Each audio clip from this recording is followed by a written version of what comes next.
Praise the Lord.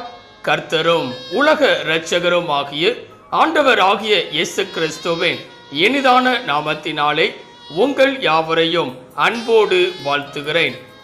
ஒரு புதிய நாளை தேவன் நம்முடைய வாழ்க்கையிலே கிருபையாய் கொடுத்திருக்கிறார். ஒவ்வொரு நாட்களையும் அவர் நமக்கு ஆசீர்வாதமாக கொடுத்து அவருடைய கிருபையினாலே நம்மை தாங்குகிற தேவனாகவும் நடத்துகிற தேவனாகவும் காணப்படுகிறார். நிச்சயமாய் இந்த நாளையும் அவர் நமக்கு ஆசீர்வாதமாய் மாற்றி கொடுப்பார். இந்த நாளுக்குரிய தேவனுடைய வார்த்தையை உங்களுக்காய் நான் வாசிக்கிறேன். எரேமியா 33 அதிகாரம் 3 வசனம். எரேமியா 33 அதிகாரம் 3 வசனம். என்னை நோக்கி கூப்பிடு, அப்பொழுது நான் உனக்கு உத்தரவு கொடுத்து நீ அறியாததும் உனக்கு எட்டாததுமான பெரிய காரியங்களை உனக்கு அறிவிப்பேன். எனக்கன்பான தேவ பிள்ளைகளே, இங்கே அருமையான ஒரு வார்த்தையை குறித்து நாம் பார்க்கிறோம். இந்த நாளிலே யாரை நோக்கி பார்க்க வேண்டும் என்று சொல்லி இங்கே நாம் பார்க்க முடிகிறது. ஆம் பிரியமானவர்களே, கர்த்தரையே நோக்கி பார்க்க வேண்டும் என்று சொல்லி இங்கே நாம் பார்க்கிறோம். வேதத்திலே அநேக இடங்களிலே அவரை நோக்கி பார்க்கும் போது பல தேவ மனிதர்கள் பலவிதமான ஆசீர்வாதங்களை பெற்று கொண்டிருக்கிறார்கள். ஆனால் இந்த உலகத்தில் வாழ்கிற நாமோ பல நேரங்களிலே கர்த்தரை நோக்கி பார்ப்பதில்லை. மனிதர்களை நோக்கி பார்ப்பவர்களாக, உலகத்தை நோக்கி பார்ப்பவர்களாக, பொருளாதார ரீதியாக பலவிதமான பிடித்தமான காரியங்களை மாத்திரம் நோக்கி பார்ப்பவர்களாகவே காணப்படுகிறோம். ஆனால் வேதம் சொல்லுகிறது, கர்த்தரை நோக்கி பார்ப்பவர்களாய் இருக்க வேண்டும். அப்பொழுதுதான் நம்முடைய வாழ்க்கையானது ஆசீர்வாதமாக காணப்படும். இன்றைக்கு பல நேரங்களிலே அவரை நோக்கி பார்க்காதபடிக்கு நம்முடைய வாழ்க்கையிலே ஆசீர்வாதம் இல்லையே, பலன் இல்லையே என்று சொல்லி குறை சொல்லி கொண்டிருப்பவர்களாகவே காணப்படுகிறோம். ஆனால் அப்படிப்பட்டவர்களாய் இராதபடிக்கு இந்த நாளிலே தேவனை நோக்கி பார்ப்பவர்களாய் நாம் இருந்து அவருடைய கரத்திலே ஆசீர்வாதத்தை பெற்றுக்கொள்ள முயல வேண்டும். இந்த காலவேளையிலே எப்படி தேவனை நோக்கி நாம் பார்க்க வேண்டும் என்று சொல்லி ஒரு சில காரியங்களை நாம் சிந்திக்க போகிறோம். முதலாவதாக வேதம் சொல்லுகிறது, யோபு 22 அதிகாரம் 27 வசனத்தை வாசிக்கும் போது, யோபு 22 அதிகாரம் 27 வசனத்திலே, நீர் அவரை நோக்கி விண்ணப்பம் பண்ண அவர் உமக்கு செவி கொடுப்பார், அப்பொழுது நீர் உம்முடைய பொருத்தனைகளை செலுத்துவீர். இங்கே பார்க்கும்போது முதலாவதாக அவரை நோக்கி நாம் என்ன செய்ய வேண்டும் என்றால் தேவனை நோக்கி விண்ணப்பம் செய்ய வேண்டும். இங்கே வேதவசனம் அழகாய் சொல்லுகிறது, தேவனை நோக்கி விண்ணப்பம் பண்ண அவர் நமக்கு செவி கொடுப்பார் என்பதாக.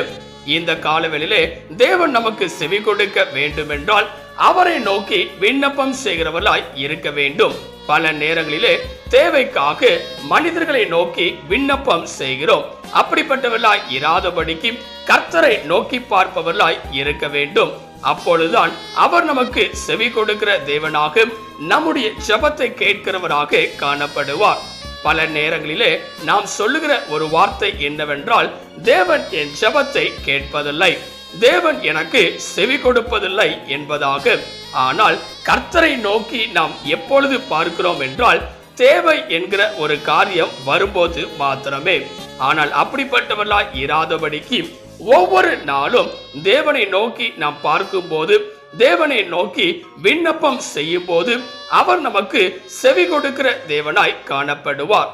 முதலாவதாக அவரை நோக்கி நாம் பார்க்கும் போது, விண்ணப்பங்களை ஏறெடுக்கும் போது அவர் நமக்கு செவி கொடுக்கிறார். இரண்டாவதாக அவரை நோக்கி பார்த்து நாம் செய்ய வேண்டிய காரியம் என்ன என்று சொல்லி பார்க்கும் போது வேதம் சொல்லுகிறது, சங்கீதம் 25 அதிகாரம் 3 வசனத்தை வாசிக்கும் போது, சங்கீதம் 25 அதிகாரம் 3 வசனத்திலே, உம்மை நோக்கி காத்திருக்கிற ஒருவரும் வெட்கப்பட்டு போகாதபடி செய்யும், முகாந்திரம் இல்லாமல் துரோகம் பண்ணுகிறவர்களே வெட்கப்பட்டு போவார்களாக. இங்கே பார்க்கும்போது இரண்டாவதாக அவரை நோக்கி காத்திருப்பவர்களாய் நாம் இருக்க வேண்டும்.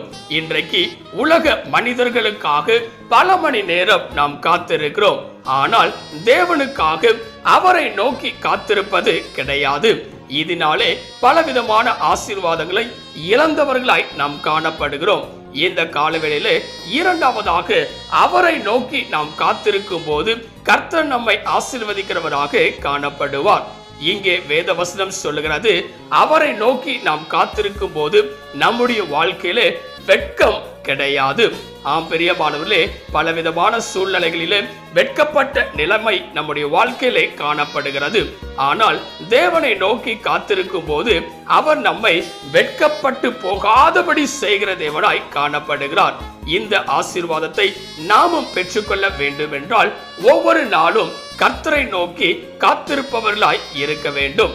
மூன்றாவதாக அவரை நோக்கி நாம் செய்ய வேண்டிய காரியம் என்னவென்றால் வேதம் சொல்லுகிறது, சங்கீதம் 62ஆம் அதிகாரம் 5ஆம் வசனத்தை வாசிக்கும் போது, சங்கீதம் 62ஆம் அதிகாரம் 5ஆம் வசனத்திலே, என் ஆத்துமாவே தேவனையே நோக்கி அமர்ந்திரு, நான் நம்புகிறது அவராலே வரும். இங்கே பார்க்கும் போது மூன்றாவதாக தேவனை நோக்கியே அமர்ந்திருக்க வேண்டும் என்று சொல்லி நாம் பார்க்கிறோம். ஆம் பிரியமானவர்களே, இந்த நாளிலே தேவனுக்காக காத்திருப்பது மாத்திரமல்ல, அவரை நோக்கி அமர்ந்திருப்பவர்களாய் இருக்க வேண்டும்.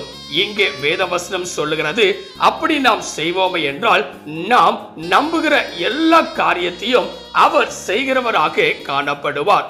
இன்றைக்கு பல நேரங்களிலே நம்புகிற காரியங்கள் நடைபெறாமல் இருக்கும் போது நம்பிக்கையை இழந்தவர்களாய் நாம் காணப்படுகிறோம், சோர்ந்து போனவர்களாய் காணப்படுகிறோம்.